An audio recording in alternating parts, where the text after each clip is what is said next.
It starts with a text message, one line from a number you don't recognize. Hey, are we still on for lunch tomorrow? You write back the obvious thing. Sorry, wrong number. And the stranger is so warm about it, so apologetic, so easy to talk to, that somehow the conversation just keeps going. A week later, you're texting every day. A month later, they might be the best part of your day. You have no idea you've just been selected. No idea that the warm, patient person on the other end is following a script. No idea that they might not be who they say they are. And no idea. This is the part that should chill you, that they might not even be free. This is the story of the most profitable con on the planet right now. A scam so large it isn't measured in millions, but in tens of billions taken from ordinary people, one kind conversation at a time. And the most disturbing thing about it isn't how much it steals. It's who is really sitting on the other side of that screen. Let's start with the name, because the name tells you everything. They call it pig butchering.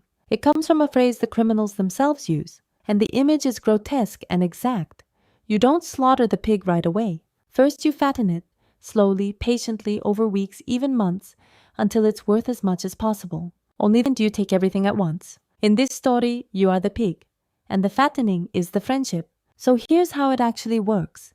The first contact always looks like an accident. A wrong number, a misdirected message, simply comment on an old photo. There's no pitch, and that's the genius of it. For days, sometimes months, there is just connection. They're attentive. They remember the small things.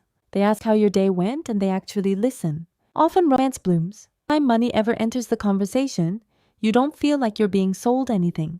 You feel like you're talking to someone who finally sees you. And then, one day, almost in passing, they mention how well they've been doing with a certain investment. Crypto usually. They're not pushy about it. They almost seem reluctant to discuss it. But now you're curious, so you ask. And only then do they show you a platform, sleek, professional, real looking, where they say you could get in too. So small. And the platform shows your money growing. You watch the number climb in real time. And here's the masterstroke. Early on, you withdraw a little. And it works. The cash lands in your bank account. Real money back in your hands. That tiny, successful withdrawal? Hold on to it. Because it is the single most important move in the entire con. Because now you trust it. Of course you do. You tested it yourself. So you go bigger. You move in your savings. Maybe you borrow against the house. The number on the screen keeps climbing, and your friend celebrates every gain right alongside you. Everything looks perfect, until the day you try to take it all out. Suddenly there's a problem. A tax you have to prepay before you can withdraw. You pay it, and then there's a fee. You pay that, and now there's a verification deposit. Every wall you clear, another rises behind it. The platform that felt so solid was a stage set. The number you watched climbing was just pixels typed there for you to admire. Your money was never in any investment at all. It went straight into a criminal's account the instant you sent it. And that little withdrawal that won you over? That was bait. Your own money handed back to you to make you comfortable sending so much more. And here's the trap inside the trap. The more you've already paid in fees, the harder it becomes to walk away, because walking away means admitting it's all gone. So you pay one more, and one more, hoping the next payment is the one that finally frees your money. That isn't stupidity. That's how sunk cost works on a frightened human being. The scam doesn't just take your savings. It turns your own hope into a weapon, right up to the last dollar you have. By the time you understand what's happened, your friend has gone quiet. The account disappears, and the person you fell for never existed. Now, this is where most people assume the story ends, with some clever criminal in a faraway room counting your money. But that picture is wrong. And the truth is far darker than a simple con. Because the person who spent all those months earning your trust, there's a very real chance they were a prisoner. Let me explain, because this is the part almost nobody knows. These scams don't run out of somebody's basement. They run out of compounds, sprawling, guarded complexes the size of small towns in places like Cambodia, Myanmar, and Laos. And many of the people inside, typing those loving good morning messages to strangers across the world, are themselves victims. And these aren't makeshift hideouts. Many are repurposed casinos and hotels, entire walled complexes ringed with barbed wire, holding thousands of workers behind guarded gates. Whole districts in lawless border zones have been rebuilt around this single business. The scale grew so vast that governments were finally forced to act. Police have raided compounds and freed thousands of trapped workers, seizing computers, phones, and the electric shock batons used to keep people in line. Apple pulled trading apps that scammers had weaponized against victims. And yet, every time one compound is cracked open, the operation simply shifts across a border. You don't shut down a city overnight. Here's how they ended up there. They answered a job ad, a good one. Data entry, customer service, translation, posted online, promising strong pay in a neighboring country. They flew out for what looked like the opportunity of a lifetime.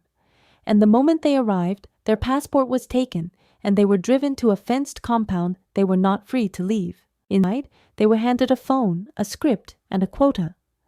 Their job was to make strangers fall in love and then take everything they had. And those who refused or who failed to hit their targets were punished. Survivors describe being held through fear, debt, and force, even bought and sold between operators like inventory. One escape forced the whole world to look. In early 2025, a Chinese actor flew to Thailand believing he'd been cast in a film. Instead, he was taken across the border into Myanmar, his head shaved and pushed into the first stage of scam training. He was found and freed within days, but his case tore the lid off, igniting panic and revealing just how many people had simply vanished into these places without a trace. Because he was one of the lucky ones, found, named, freed within days. Most are not.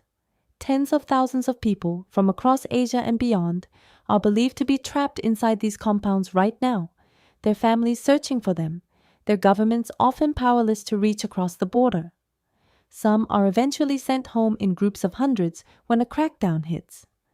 Many simply remain, a name on a missing persons list, still typing scripts to strangers tonight. By one estimate, this industry pulled in more than $1 trillion worldwide in a single year. Americans alone are believed to have lost over $10 billion in 2024, a jump of around 2/3 in just 12 months. One analysis found a single Cambodian hub generating more than $30 million a day. A former worker described defrauding one victim out of $110,000 and earning his bosses $500,000 in a single month, while the operation pulled in roughly $18 million. This isn't a scam anymore. It's an industry. With offices, shifts, performance reviews, and an HR department, except the HR department is armed. So who sits at the top?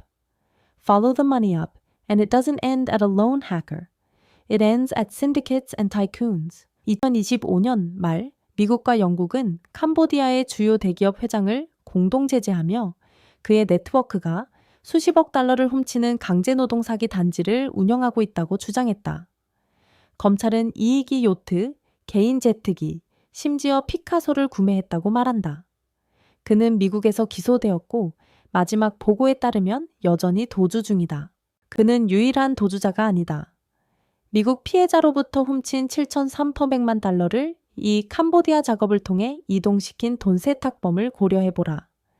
그는 애틀랜타 공항에서 체포되었다. 그는 유죄를 인정했다. 그리고 선고를 받기 전에 발목 모니터를 끊고 사라졌다. 돈을 멈추는 것은 단지 단지를 멈추는 것만큼이나 어렵다. 도난당한 자금은 암호화폐로 전환되고 지갑과 페이퍼 컴퍼니의 미로를 통해 세탁된다. 조사관들이 단일 피해자의 지불을 추적할 때쯤 그 돈은 여러 국경을 넘어 분산되고 이동한다. 그리고 이 모든 것의 가장 잔인한 반전은 새로운 메시지가 도착하는 것이다. 회복회사 또는 법률 사무소로부터. Sometimes someone claiming to be from a government agency, even the FBI, promising they can get your stolen money back for an upfront fee. Desperate, humiliated, you pay it. And of course, it's the same criminals or their friends robbing the same wound twice. The butchered pig led back to the table. Now step back, because here is what makes this con uniquely vicious, and the reason it works on smart, careful, skeptical people. Every other fraud needs you to be greedy or gullible or careless.